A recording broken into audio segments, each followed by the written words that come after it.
uJesu Kristu manje angazi noma ngiqale ngodaba ezitha, kodwa-ke siyanamukela abazali bami egameni leNkosi yethu uJesu Kristu. Siyabonga kakhulu ndaba ezitha ukuthi ufikile namhlanje. Siyabonga sisimadlamini usukhona, ngake ngakubona nangelila. Siyambonga kakhulu uNkulunkulu. Sibonga ukuthi ngiyalalela mangabe izwi lithi wozani asiye endlini kaJehova, ngoba endlini kaJehova kunokuphila. Ngike ngafunda nje izwi elikhuluma ngokuthi funani uJehova ngenhliziyo yenu yonke khona nizophila. Manje ngiyakubheka nje lokho ukuthi simele ukumfuna uNkulunkulu bazalwane, akukhathalekile ukuthi uyamthanda, akuphelele ekuthandeni.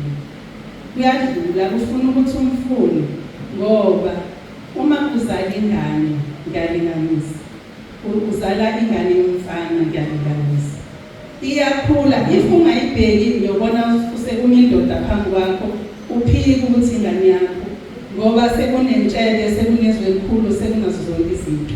Ngokunjalo nengane yentombazane, uma ungayibheki uyothola sekumama nje phambi kwakho, ngoba sekumila amabele kwenzeka izinto eziningi eshintshe. So uma ngabe simthanda uNkulunkulu, kubizwa ukuthi simfunisise, simbheke, sibheke khona sizobona lithi izwi lakho sihola ngeso.